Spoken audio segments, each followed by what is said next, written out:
वर्तमान समय में यहाँ बहुत से लोग बैठे हैं, पर प्रायः सबका एक ही प्रश्न होता है कि क्या करें महाराज, भजन में मन नहीं लगता। प्रायः लोग कहते हैं क्या करें महाराज, भजन में मन नहीं लगता। चलो हमने मान लिया भजन में मन नहीं लगता, तो मन कहाँ लगता है? जहां लगता हो वहां लगाओ। पर जहां आपका मन लग रहा है वहां लगता है क्या?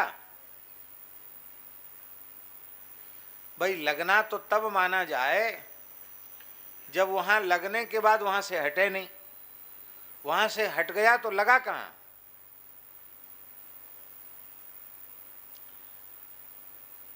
आपका मन रसगुल्ला खाने में लगा,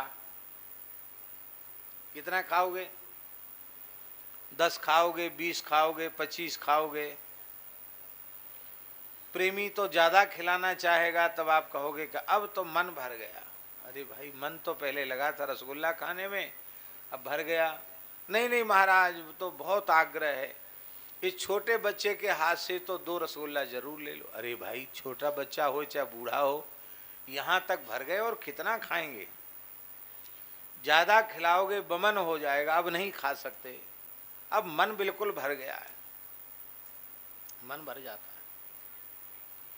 84 कोस की परिक्रमा, ब्रज 84 कोस की परिक्रमा श्री महंत श्याम सुंदर दास जी थे छत्तीसगढ़ कुंज के, उनकी परिक्रमा गई।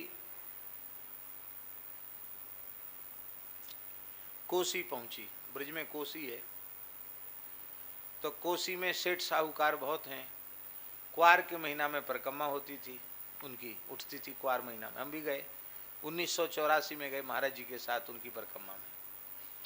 तो जैसे ही वहाँ परिक्रमा पहुँची तो कोसी के सेठ साहूकार ब्रजवासी व्यापारी वर्ग ने संतों की खूब खातिरदारी की। 300-400 साधु थे, साधु ही साधु, गृहस्थ बहुत कम थे।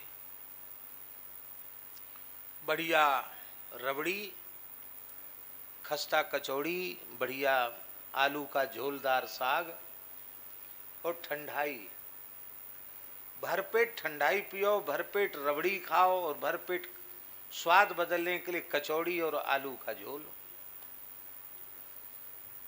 खाने पीने के शौकीन लोग जानते हैं आलू का झोल कचौड़ी कितनी बढ़िया लगती है। अब सब परिक्रमा करके गए थे, क्वार की धूप खा के गए थे और सबने खूब कचौड़ी खाई, खूब प्रतियोगिता से रबड़ी खाई।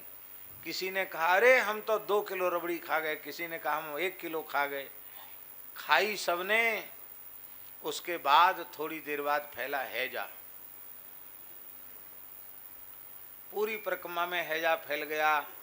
कोसी के डॉक्टर कम पड़ गए, पलवल से बल्लभगढ़ से डॉक्टर बुलाने पड़े, सबके बोतल चढ़ रही। वो तो भगवान की दया कोई मरा नहीं। 2 दिन और परिक्रमा कोसी में रुकी, तब जैसे तैसे सब ठीक हुए। कुछ तो इतने दुखी हो गए कि वापस चले गए, परिक्रमा पूरी नहीं की। कुछ लोगों ने आगे परिक्रमा की।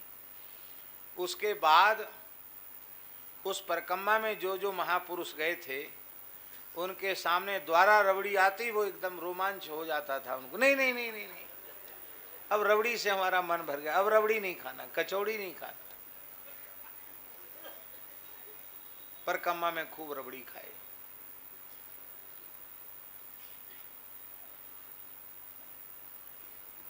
केवल रस की बात नहीं है, रूप की भी यही बात है, रस की यही बात है, शब्द की, गंध की, स्पर्श की। रूप रस गंध शब्द स्पर्श की ओर मन जाता है, पर वहां ठहरता नहीं है, वहां से अतृप्त होकर लौट आता है। कौन है ऐसा जहां मन जाने के बाद लौट के ना आता हो? ऐसे केवल भगवान हैं जिनमें मन लगने के बाद लौट के आता नहीं है। ऊधो मनन भये 10-20, एक हो तो सो गयो श्याम संग को अपराध है ईस।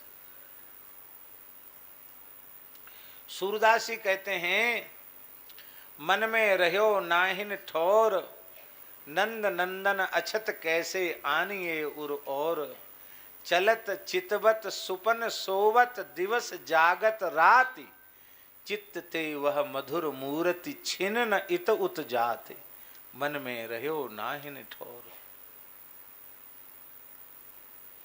श्री गदाधर भट्ट जी कहते हैं, एक जो मेरी अखियन में निस दिवस रह्यो करी भौन, गाय चरावन जात सुन्यो सखी सोधो कन्हैया कौन।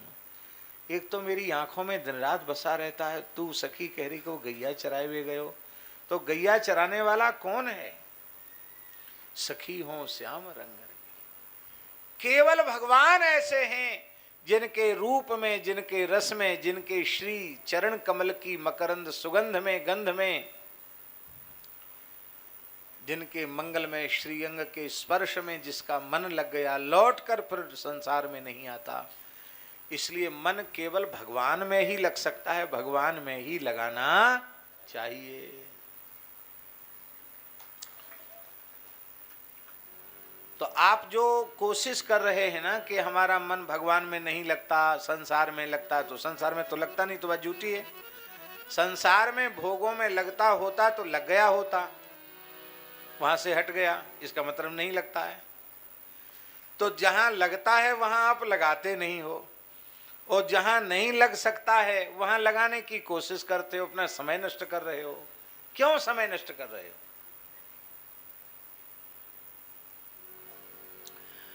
अब एक और प्रश्न है, वो प्रश्न ये है कि हम लोग जो कोशिश करने में लगे हैं उनकी भी तो यही शिकायत है, क्या करें, जैसा मन लगना चाहिए वैसा मन लगता नहीं है। तो जैसा गोपियों का मन लग गया ऐसा हमारा मन कैसे लगे? तो उसी की बात यहां आ रही है।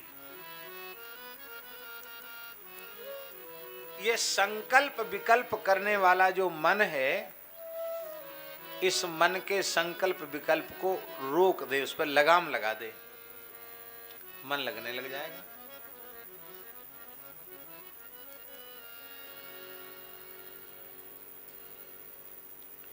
यह लिखने योग्य बात है।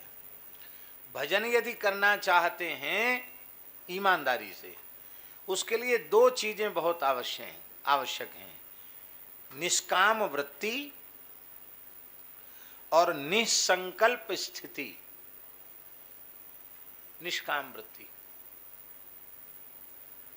आप लोग कहेंगे निष्काम वृत्ति कैसे होंगे? कामनाएं तो हमारे जीवन से जुड़ी हुई हैं, कैसे निष्काम वृत्ति होगी? विवेक और विचार से निष्कामता आ जाएगी, कठिनाई नहीं है। कौन सी ऐसी कामना है जो हमारी हजारों बार पूरी न हो चुकी हो? मान लो हमारे मन में पढ़ने लिखने की कामना है, तो ये पहला जन्म तो है नहीं, इसके पहले पता नहीं कितने बड़े प्रकांड पंडित रहे होंगे, कितने शास्त्रों को पढ़ा होगा, वासना पूरी हुई?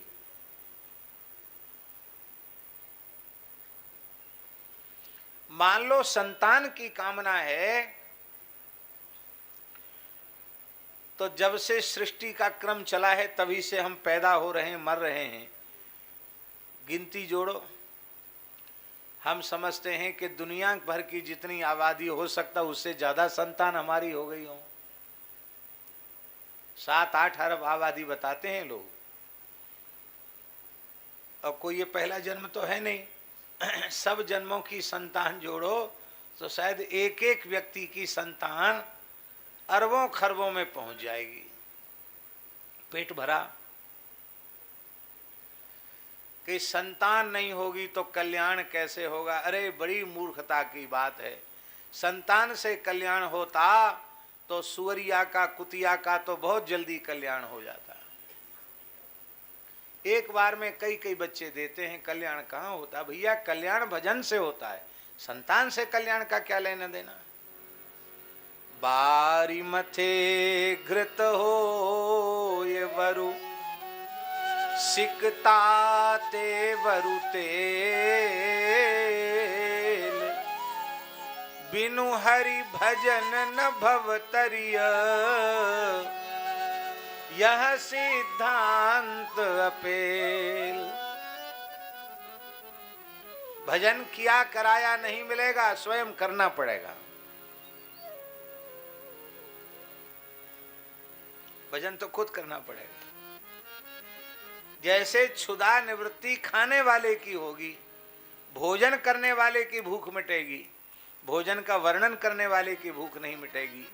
ऐसे ही जीव को अपने परम कल्याण के लिए भगवत स्मरण, भगवत भजन स्वयं ही करना पड़ेगा। तो जब इतने जन्म लेकर अनेकों बार कामनाओं की पूर्ति का प्रयत्न किया गया और वे पूरी भई भी फिर भी तृप्ति नहीं हुई, तो इस जीवन में इस शरीर से और अनेक कामनाओं को पाल पोस कर हम रख लें और उनकी पूर्ति हो जाए, तो उससे भला हमारा क्या कल्याण होगा।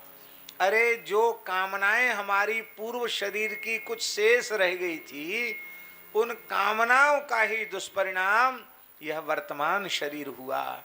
और फिर इस जन्म में कुछ कामनाएं पाल पोस के रख लेंगे तो इसका दुष्परिणाम आगामी जन्म होगा। तो ऐसा काम क्यों करना, जानबूझकर गड्ढे में क्यों गिरना।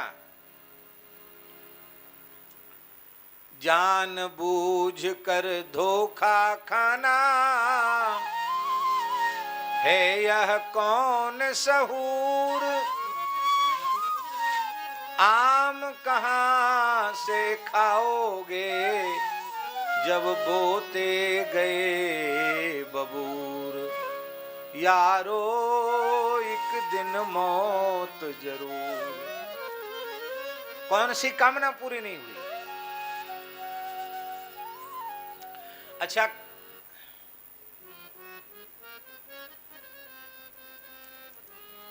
एक कामना पूरी हुई नहीं कि उस कामना से संबद्ध अनेकों कामनाएं पंक्तिबद्ध होकर खड़ी है। जैसे पुत्र की कामना हुई, फिर पुत्र की कामना वहीं विराम नहीं लग जाएगी, फिर ये बीमार रहता है, ये स्वस्थ होना चाहिए, दूसरी कामना, अच्छे स्कूल में नाम लिख जाए, ये कामना, फिर पढ़ाई लिखाई बढ़िया हो जाए, ये कामना, अरे इतना पैसा खर्च किया, अच्छी नौकरी नहीं लगी, ये कामना, फिर ब्याह हो जाए, ये कामना, फिर उसके बच्चे हो जाएं, ये कामना। कामनाओं से पिंड छूटने वाला नहीं। कैसे छूटेगा। कामना करना छोड़ दो, यही कामना से पिंड छूटने का मंत्र है।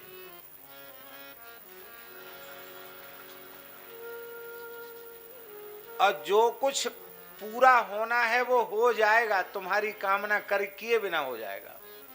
कैसे। हमारी बात मत मानो आंख मूंद के, हम तो साधारण मनुष्य, हम तो इधर उधर भी की बात बोल सकते हैं, पर महापुरुषों की बात मानो। प्रहलाद जी कह रहे हैं, सुखमैन्द्रियकम दैत्या देह योगेन देहिनाम, सर्वत्र लभ्यते दैवाद्यथा दुःखमयत्नतः। अच्छा एक बात बताओ,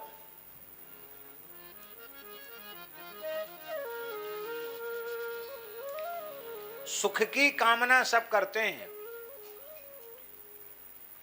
दुख की कोई कामना करता है।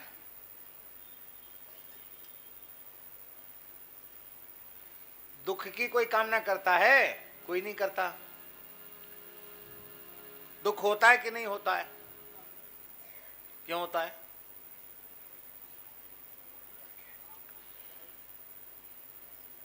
जैसे बिना चाहे दुख होता है, ऐसे ही बिना चाहे सुख होगा।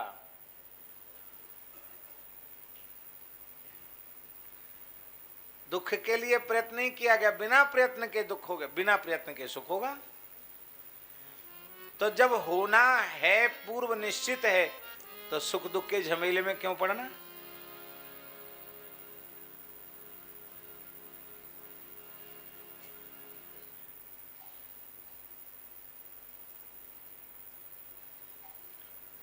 ये मन न जाने क्या क्या दिखाए, कुछ बन न पाया मेरे बनाए।